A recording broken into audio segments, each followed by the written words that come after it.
Hi, hello, and welcome back to The High Method. My name is Jen Hatz. I am the host of the High Method podcast and also the founder of The High Method, a holistic, integrative, and innovative approach to assessing and optimizing human health, well-being, and performance.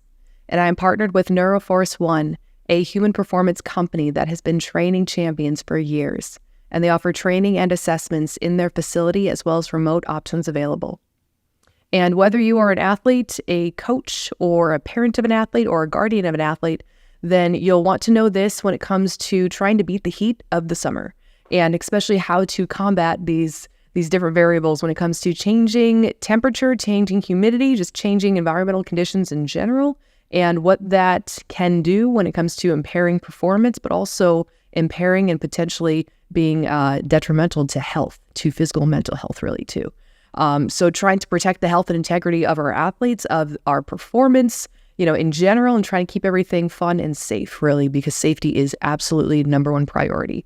And especially when we have these extremes of temperature changes during summertime specifically, that can be a whole bear in itself to try to navigate. So going through some tips here about how to best try to approach the summertime and just changes in temperature and changes in environmental conditions and how we can play safely about, within all of these different changing elements. So number one, first thing is obvious. It's very obvious, I think. Hopefully it's obvious, is to look at the time of day that you are scheduling different activities and different, whether it's practice games or just general activities, especially if it's like daytime type of activities, because you may have to go to work and you have, daytime stuff scheduled for the kiddos or something. So wanting to really zero in on schedule and time of day when there is activity taking place and what that means when it comes to exposure to the elements outside.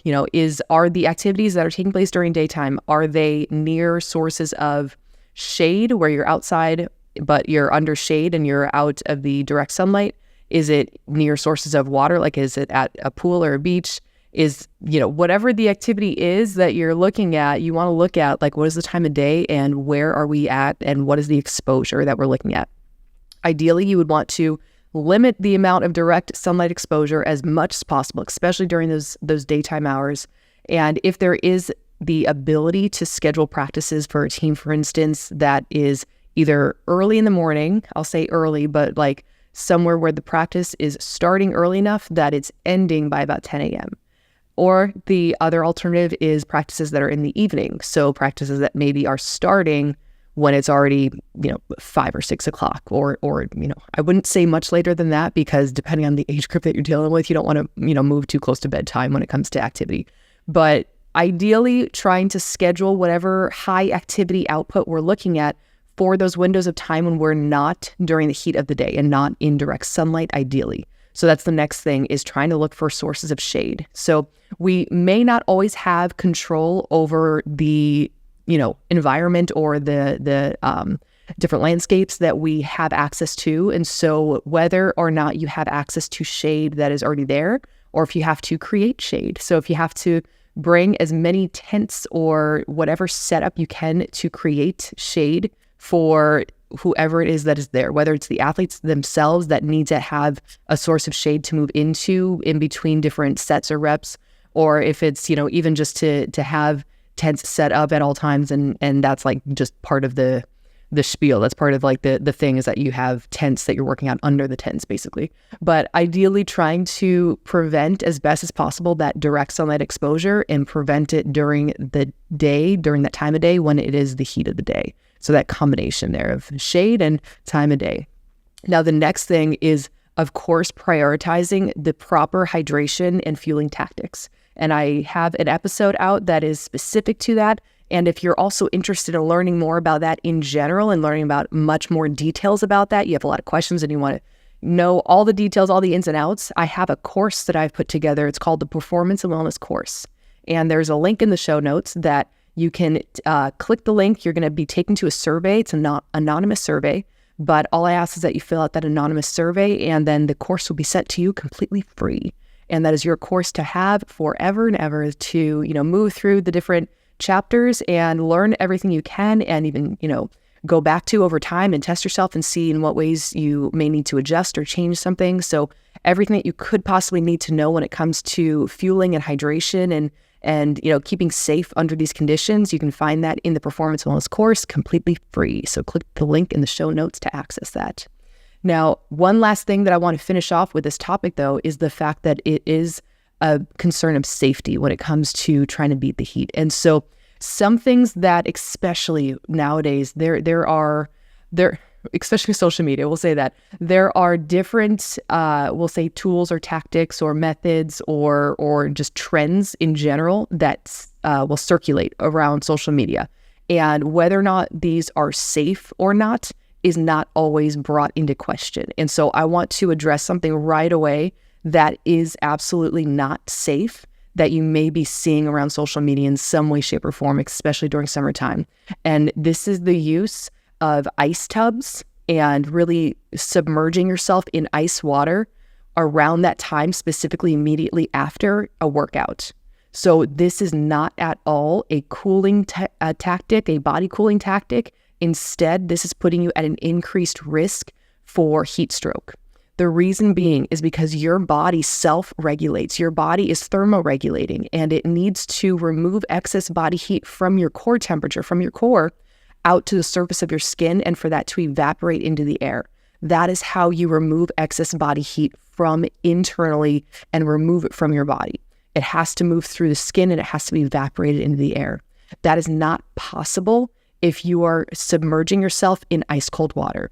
So the reason why we want to zero in on this specific tactic is because it has unfortunately been found to be used in situations where athletes are, finishing off with practice, immediately taking off their clothes and dunking themselves into ice cold water. And that is a hard no. If you see that happening, pull the plug on it. Absolutely. Because this is a big risk for those athletes to end up in heat stroke or even worse.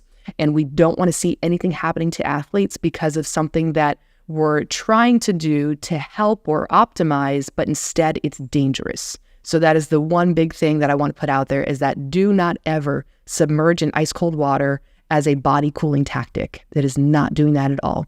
Instead, what you want to do after practice, after workout, depending on, where you are and what time of day, what you want to do is first remove yourself from the direct sunlight. So you want to get into shade. And whatever shade you have is shade. It's out of direct sunlight. So move into shade. Start to remove whatever clothing, especially pads or heavy clothing, heavy covering, anything that is covering the skin. You want to remove that because you want to allow the body, and especially allow sweat to form and to beat up on the skin and allow that heat to remove off of the skin. So you want to basically keep your skin exposed as best as possible to the air. So that means, again, taking off whatever excess clothing and padding and equipment, getting in the shade so you're not in direct sunlight, and start at this point in time hydrating. And this is the combination of fluids and foods. Ideally, if you can have everything very cold or iced down even, and you can start getting some ice cold drinks in and starting to really, your body's going to start to thermoregulate, and naturally core temperature is going to come down, naturally start to acclimate now and come back down. Basically, your stress response is starting to calm down too. So this entire process might take a few minutes, but that's what you want to do. You do not want to shock your body into trying to change its body temperature. It doesn't work like that. Now, you can also have different like fans or different ways to try to circulate air, but that's not necessarily going to speed up the process if you're still doing things like if you still have your skin covered, or if you're not hydrating and taking in foods and fluids. Then having the fans is only going to do so much. It's going to circulate the air, but you still have to do these other things to help your body thermoregulate. So the circulating air is only helping to an extent, right? So hopefully walking through these steps helps to set in mind, like, okay, we know we want to schedule appropriately when we're doing something that is high activity so that we're avoiding as best as possible the heat of the day. We want to make sure that we have shade as best as possible, as often as possible. We want to keep our skin exposed as best as possible, as long as possible. And on top of that, using SPF. Use your sunscreen no matter what time of day, no matter who you are, no matter, I don't care if you've never had a sunburn in your life, you still need to wear it because you're still exposed to the sun. So wear SPF, period.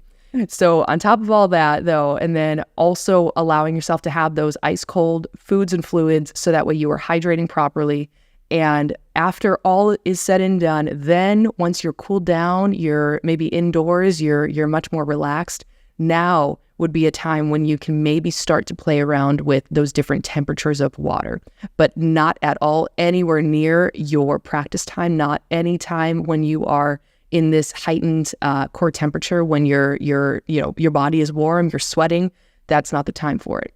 So hopefully you have some good tips now to walk away with to keep yourself safe during the heat and to beat the heat as best as possible. And again, you can click the link in the show notes to access the course so that you have all the details that you could ever want about how to take care of yourself physically and mentally. Drop a comment below if you learned something new about this topic. And if you have any other questions about this topic, please feel free to drop a comment below. And otherwise, if you can like, share, and subscribe so we can spread the love and spread the light. Thank you. Bye-bye.